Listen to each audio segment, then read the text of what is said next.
muy cortitas para que pueda participar, porque hay mucha gente aquí y estoy seguro que hay muchas ganas. Hay además dos ámbitos por aquí. Yo voy a intentar mantener la equidad de la que hablaba Alicia para que también pueda participar con cuanto más gente mejor. Así que vayan levantando la mano. Ya aquí hay un primer turno de palabra, aquí la señora en primera fila, así que cuando quieran. Felicitarte por haber organizado este... Bueno, esto, la felicidad, perdón, a la Asociación para la Defensa de las asociaciones que tú has participado. Sí hay una cosa muy importante que de todo lo que he dicho, que es el cambio de la sociedad económica. Entonces ahí es donde hay que reivindicar y educar para el cambio, que no, el cambio no es los coches eléctricos, o sea, que es el cambio. Entonces ahí es donde habría que, aparte de reivindicar la calle, las pensiones y demás, nos quieren tener a la población con miedo. Porque claro, la manera de tenerlos controlados es teniéndolos con miedo. Sí. Bueno, Federico, nos mete mucho miedo para que no nos quejemos de lo que nos pasa. Hombre, eso, todos estamos cagados y cagadas de miedo. Porque eso es lo que les da poder. Nuestro miedo es su poder, dice un dibujo del Roto. Es su poder, pero el miedo nos lo meten ellos. Ya han visto hoy 7.000 millones, uy, la hucha, ¿qué tal? Y con el tema ambiental, es que claro, fíjense que todos somos personas culturalmente construidas para vivir de una manera. Para viajar como locos, yo estoy en contra del 75% de descuento, porque esos son 460 millones de ayudas a las navieras y a las compañías aéreas. ¿Para qué? Pues mucha gente para estar todo el día, o los que pueden, ¿eh? Porque luego hay mucha gente que no puede ni viajar. Entonces, tenemos que cambiar nuestra manera de vivir. El problema es que ni siquiera somos conscientes de las implicaciones que tiene esa manera de vivir. Yo siempre digo, y no es por ti, yo también tengo móvil, si tuviéramos que pagar el precio real de esto en términos del trabajo esclavo, la contaminación que genera, etcétera, etcétera, la mayoría o casi ninguno de nosotros podría pagarlo. ¿Por qué? Porque el precio que pagamos es muchísimas veces más bajo que los costes reales, sociales, ambientales, etcétera. Esto es trabajo esclavo por todos los lados. Entonces, claro, hay pequeños detalles que tenemos, pequeños detalles cotidianos. Por ejemplo, fíjense, ahora estamos con el tema de las botellas, es una locura. ¿Y qué hacen los supermercados? ¿Qué hace la legislación? Obligar a pagar por las bolsas de un solo uso. Pero cualquiera entra en un supermercado, todo está envasado en plástico. Es una idiotez, hablando claro. Hay que empezar a consumir local, lo digo honestamente. El gobierno de Canarias, a ver si ahora tiene que empezar a ayudar, pero no a los grandes productores de ecológicos, a los pequeños que llevan aquí 20 y 30 años trabajando.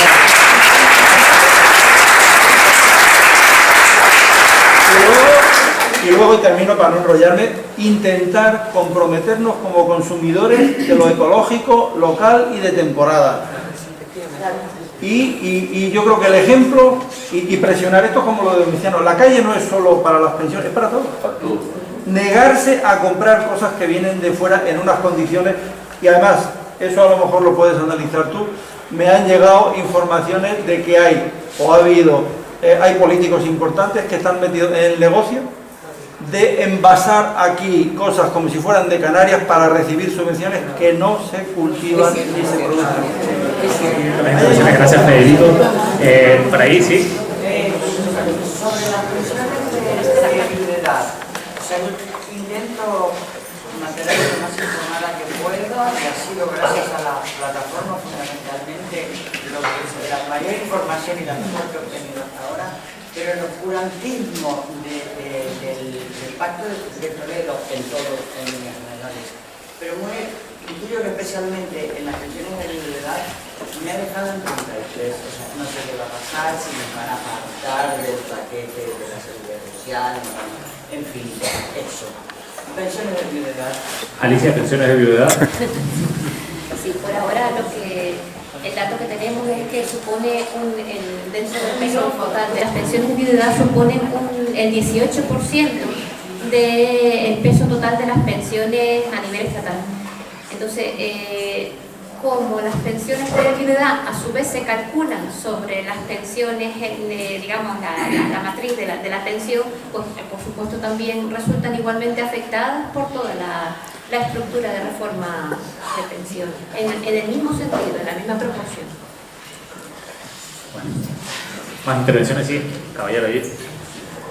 Al hilo de lo que planteaba Federico ahora en su última intervención y lo que se ha planteado antes, la gran duda que a mí se me plantea es si merece la pena dedicar esfuerzos y energía a atender o a focalizar la lucha o las reivindicaciones en aquellos títeres que son manejados por unos siglos y no ir realmente a trabajar, a atacar o a defendernos de los que realmente manejan los siglos, de los que no se presentan a las elecciones.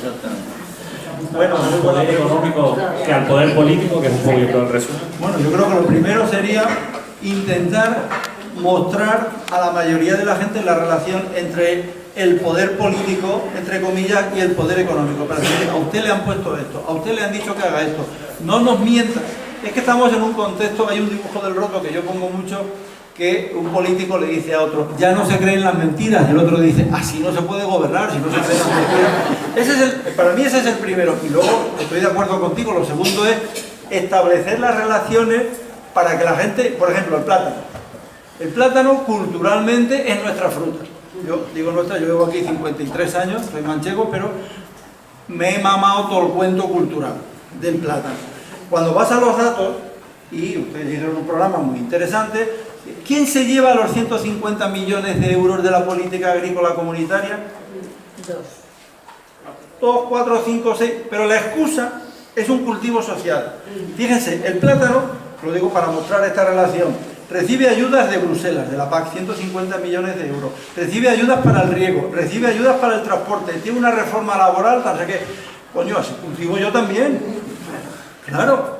Entonces, claro, es que esto es toda una estafa mental y cultural y... El poder político está hoy en día totalmente supeditado al poder económico, eso lo sabemos prácticamente todos. El problema es llegar al ciudadano de la calle diciéndole eso. Al ciudadano de la calle le tienes que convencer con algo tangible, algo que él note. Y yo creo que el primer paso que deberíamos de dar, y a mí por lo que me consta como portavoz de la coordinadora estatal, lo estamos intentando en Cataluña y sé que se está avanzando bastante en Madrid, es que estamos divididos en muchos movimientos sociales, gente que lucha por el tema de la sanidad pública, las listas de espera, gente que lucha por las residencias de personas mayores que están fatal, pero realmente muy mal, gente que lucha por muchísimas cosas, por los desahucios, por tal, y yo creo que habríamos de trabajar en esa línea. El primer paso debería de ser unificar los movimientos sociales de tal manera que si bien cada uno trabaje su parcela correspondiente, pensiones, sanidad, etcétera, se pueda ir ya visualizando movilizaciones potentes, ¿vale?, de todos esos movimientos sociales un par de veces o 3 veces al año, de tal forma que los poderes políticos, los políticos que vieran que realmente hay un interés social real detrás de la movilización, ¿eh?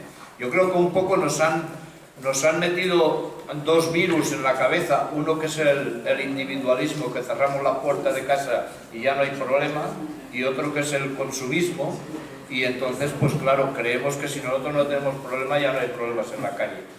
Y eso lo tenemos que romper de alguna manera. Yo cuando estaba ayer aquí en la concentración me di cuenta que pasaba gente que nos miraba como si fuéramos apestados. Y claro, si eso no lo solucionamos y una persona que está ganando hoy 1.500 euros ya se cree que es clase media, lo tenemos muy mal. Gracias. Vamos a seguir. Bueno, estuvo más rápido el compañero por detrás, yo después te voy a dar la palabra. Felicidades a los 3 ponentes.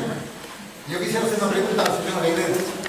¿Hay alguna posibilidad de que la acción popular, por parte de algún movimiento, de alguna plataforma del pueblo, demande, haga una acción popular jurídicamente a los bancos para que devuelvan lo que queda de los 60.000 millones de rescate bancario, los 55.000 millones de euros? ¿Hay alguna posibilidad de acción popular jurídica contra estos bancos? Gracias. La estructura jurídica que tenemos es limitada, pero el valor nuestro en la calle es muy amplio. Entonces, la posibilidad de instar la devolución ¿verdad? De todo lo que se ha mandado aquí dentro del sistema económico y bancario. Es más una opción, yo por lo menos como la veo, una opción que jurídicamente podemos darle una formita, ¿verdad?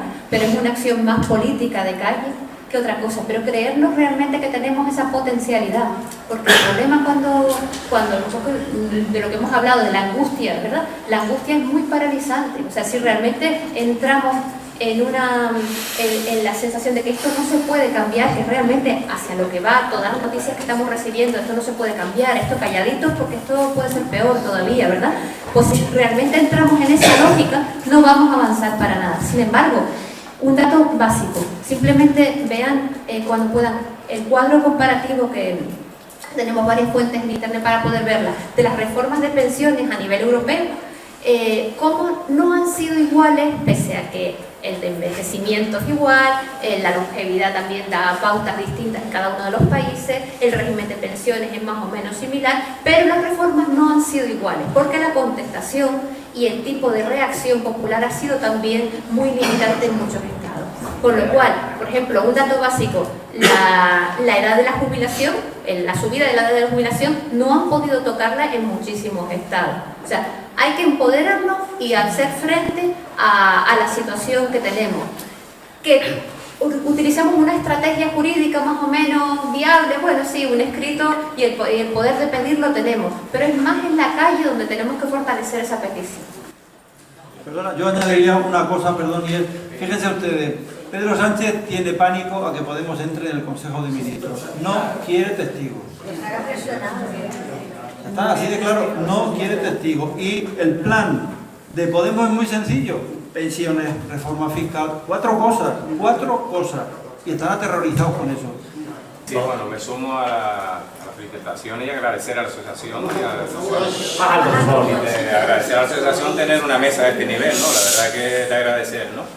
Y bueno, se está hablando sobre las amistades del poder económico, bueno, el poder político, la venta del poder político hacia el económico, ¿no? Y también se nombró, Aguilera, nombraste al Pacto de Toledo, ¿no? En el Pacto de Toledo están los sindicatos, ¿no? Los grandes centrales sindicales que no se han nombrado, ¿no? Entonces, Alicia, por la parte sindical, ¿no? ¿Cuál ha sido el papel, por el tema de las pensiones, con este deterioro tan tremendo que han tenido los sindicatos y en qué situación estamos ahora mismo, ¿no? Porque yo vengo del mundo sindical, aunque estoy ahora mismo un poquito apagadito, digamos, ¿no? ¿Cómo está la situación? Porque claro, si no tenemos la fuerza de los sindicatos, gracias a la coordinadora, gracias a la lucha de las mujeres, pues estamos manteniendo más o menos un nivel reivindicativo potente, ¿no? Pero por la parte sindical, cero, ¿no? Desde mi punto de vista, ¿no? ¿Cuál ha sido el papel en todo este tema de los sindicatos? Bueno, tú sabes perfectamente que la representación sindical no está en los pactos de ¿verdad? Ni lo de la Moncloa ni lo de Toledo. y que es posible que muchos ciudadanos y ciudadanas no nos sintamos representadas en los acuerdos que se han ido alcanzando en Toledo, ni en esa comisión parlamentaria también del Pacto de Toledo.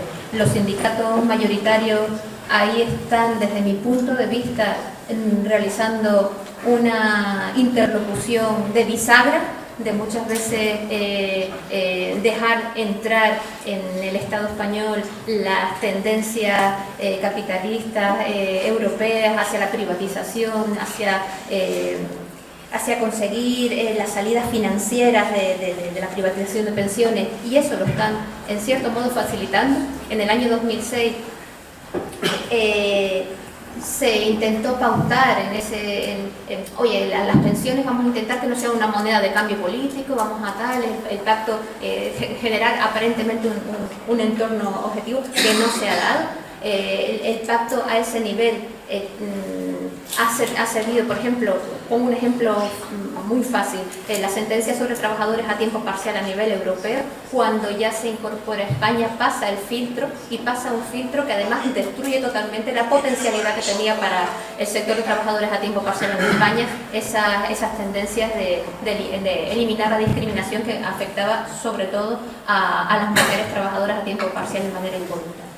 Por tanto, yo no confío en la virtualidad que pueda tener el Pacto de Toledo, siendo interlocutores en muchas ocasiones para favorecer la implantación de la privatización de pensiones dentro de A ver, contrariamente a lo que cree la mayoría de la gente, en la Comisión del Pacto de Toledo no están los sindicatos.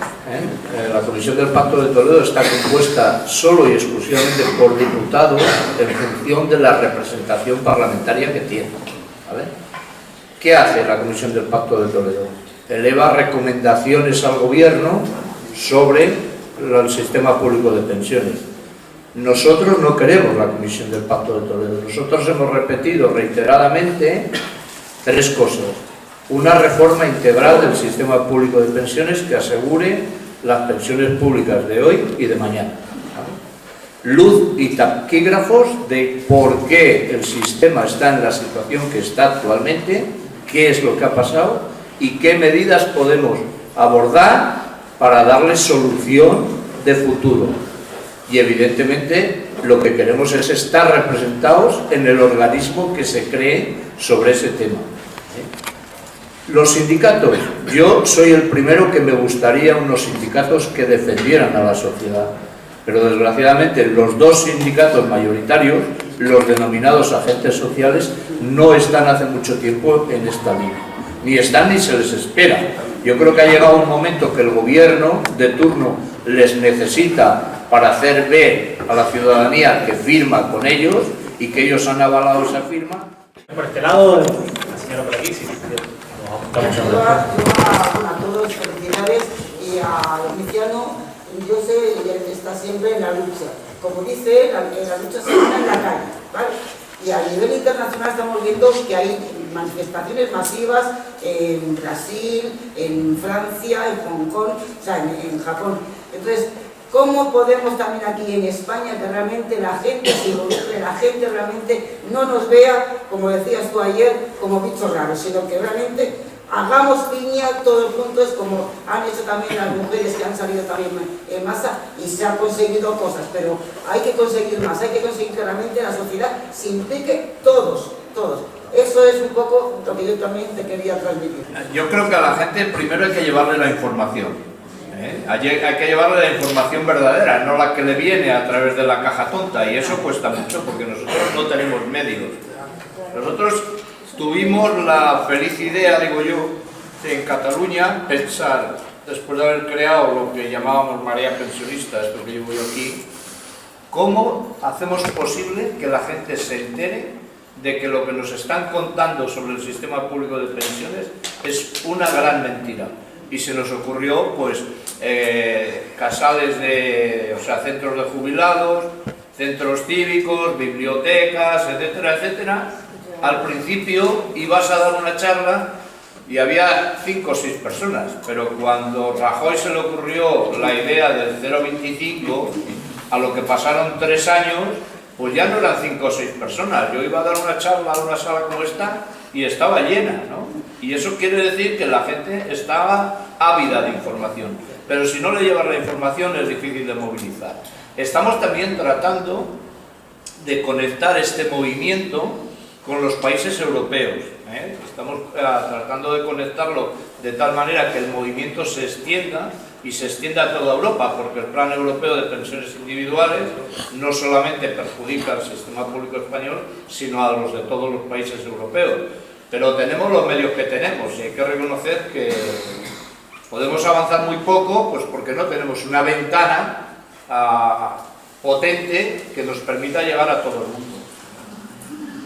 Hay un poquito de autocrítica también de los medios de comunicación, que tenemos que abrir muchas más ventanas, pues en este caso a las voces, que se escuchan menos y no tanto pues a ese poder económico y político. Al fondo había desde hace tiempo pedido una intervención, sí.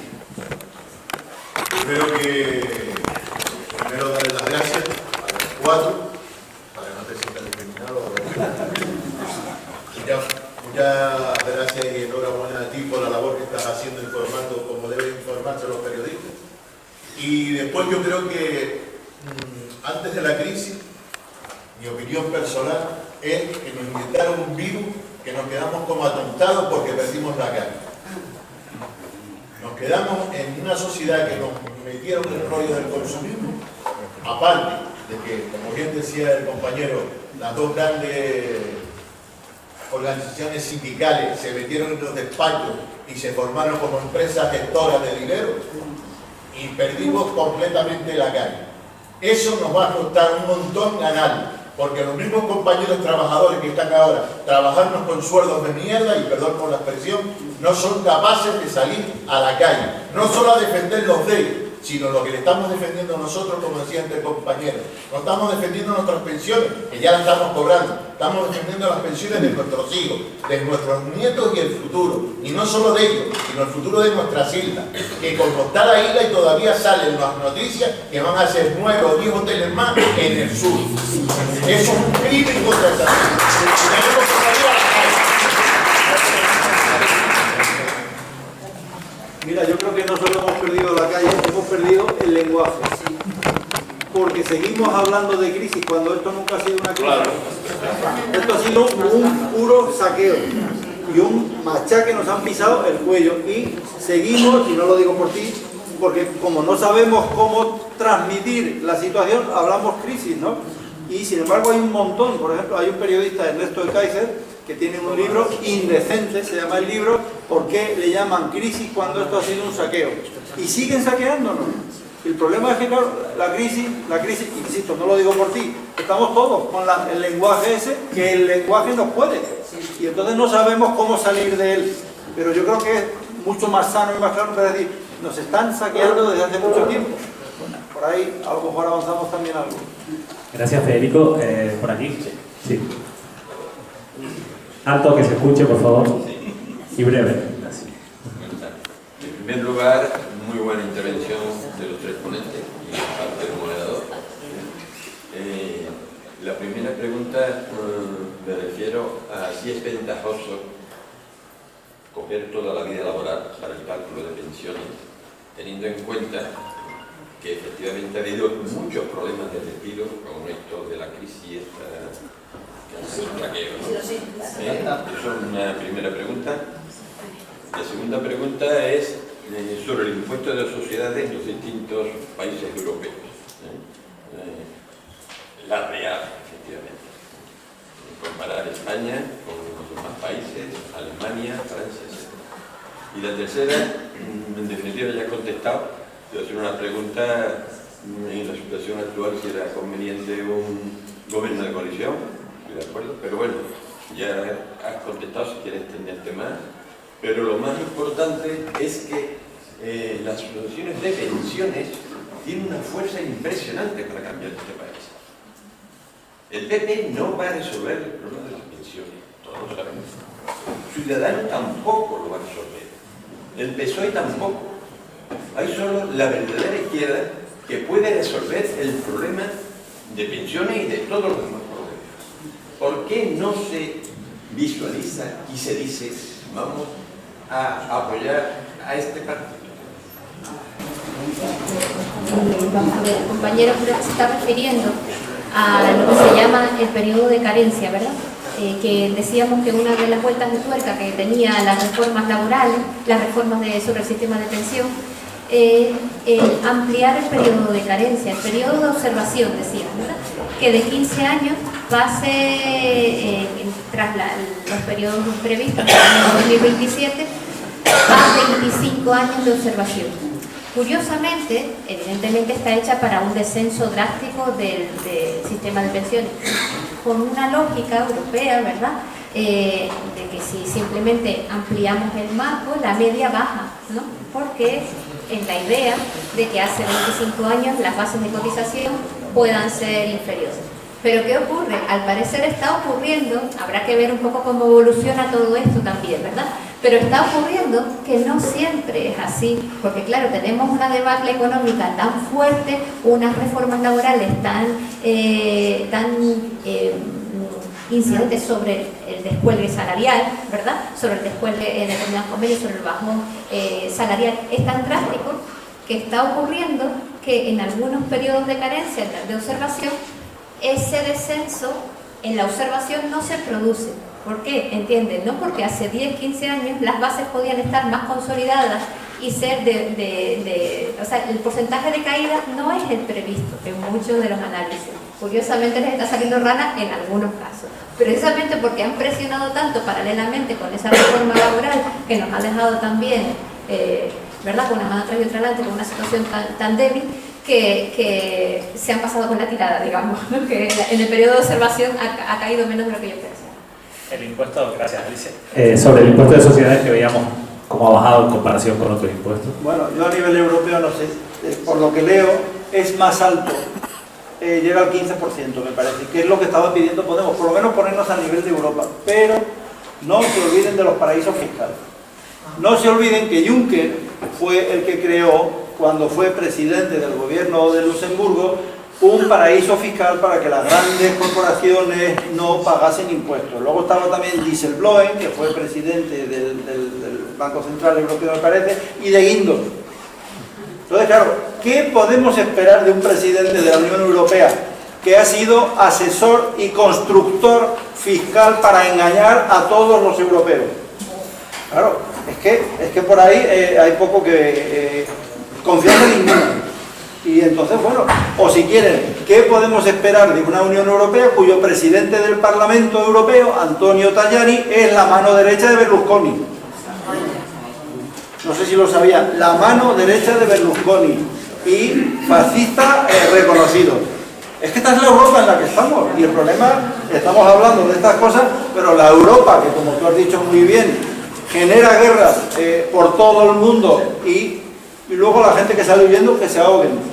Hay un periodista catalán que a mí me encanta, Rafael Poch, lo digo mucho, él ha estimado, basándose en otras fuentes, que en los 19 años que llevamos del siglo XXI, las guerras generadas por Occidente, Siria, toda esta zona, han causado 4 millones de muertos.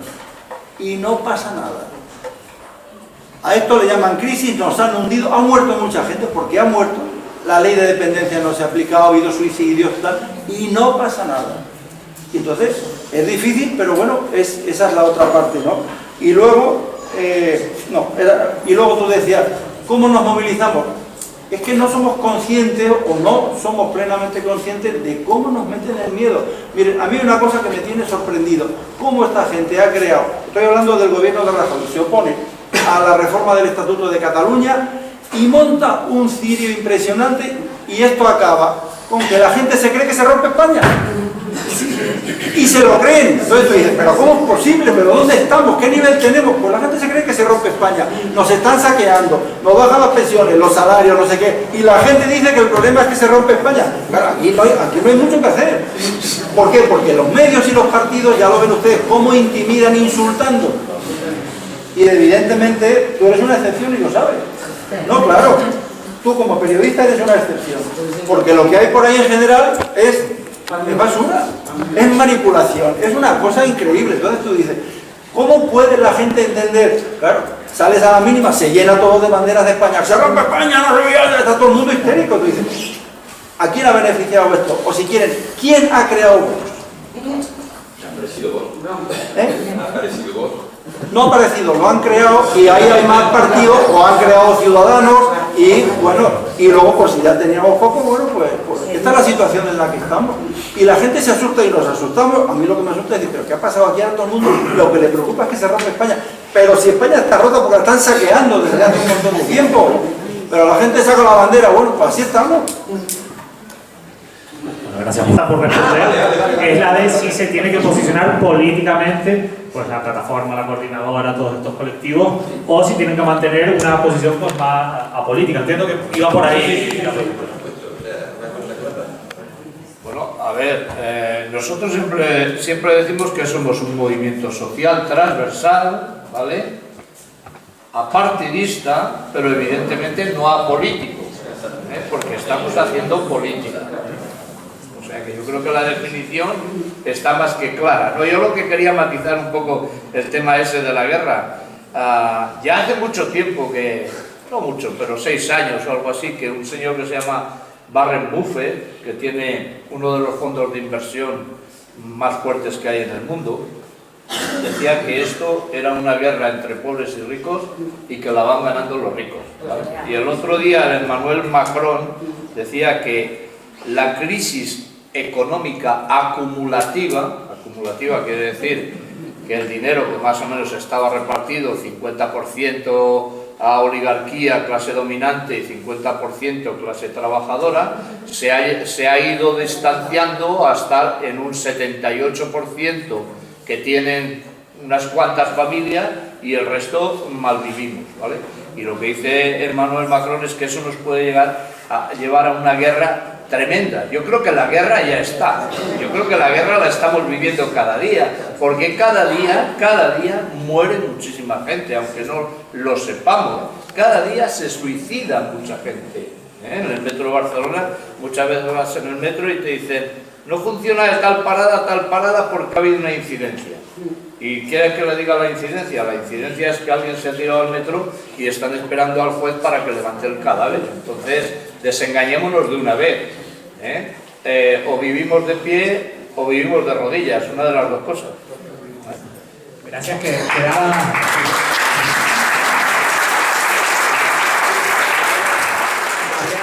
Les doy las gracias por estar aquí, por la paciencia y por tener que cortar ya, así que... Sí, mira, muy breve.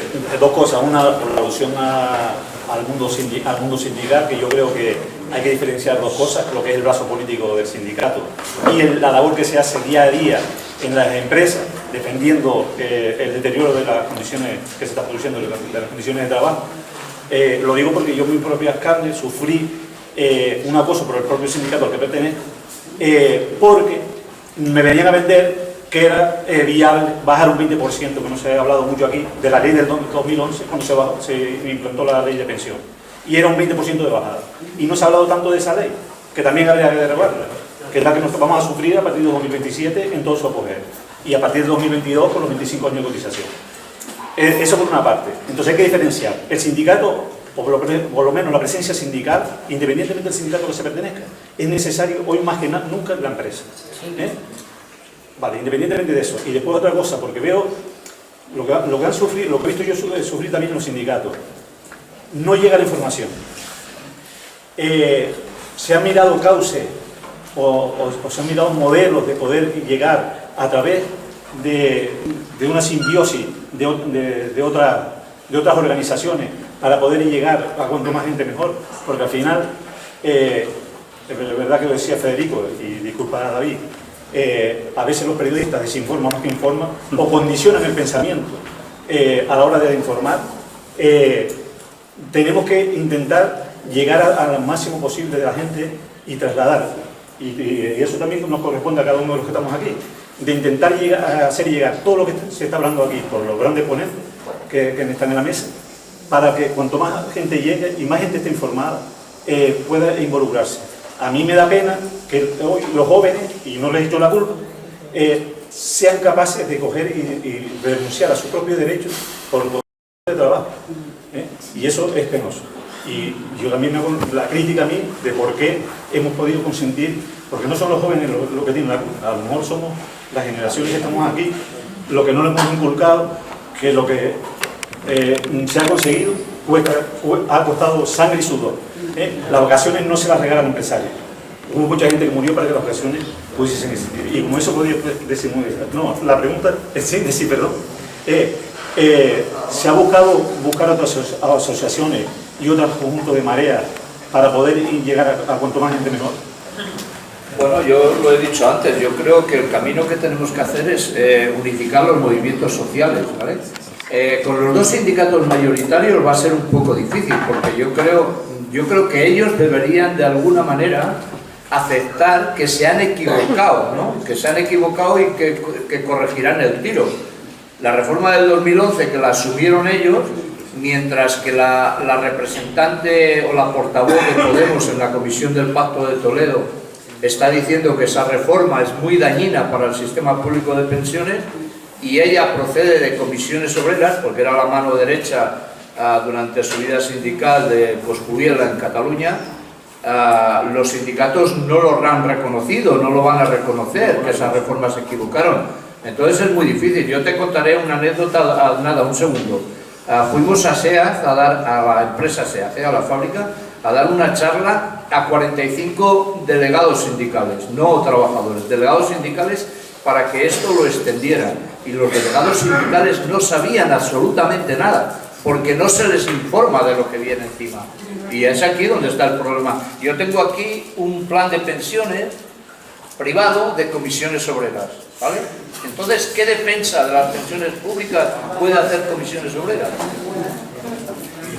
Un minutito rápido para el caballero al fondo y cerramos. A ver, el otro día, me gusta mucho, hablaba de el titular del artículo era "La Hacienda somos todos".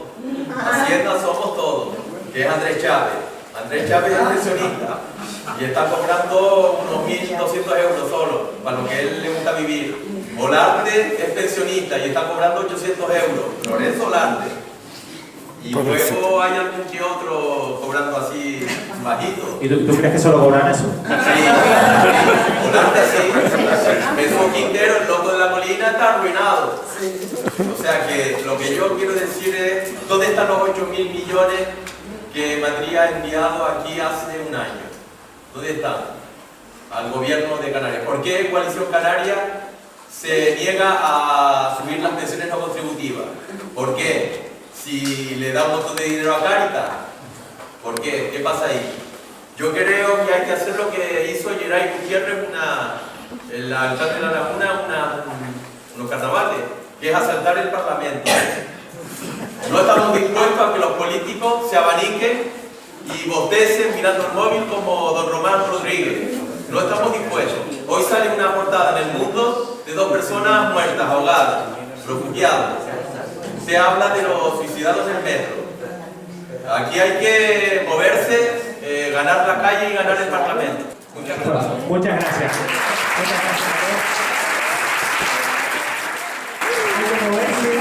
Nosotros nos vamos a mover ya para ir saliendo, pero de verdad, muchas gracias por venir, sobre todo, denle las gracias, colaboren con ellos, apóyenle a la gente de la asociación, a la gente de la coordinadora, a los que están defendiendo las pensiones públicas. Y para la próxima, ojalá que tengamos que buscar una sala más grande que esta y todos nos vamos a comprometer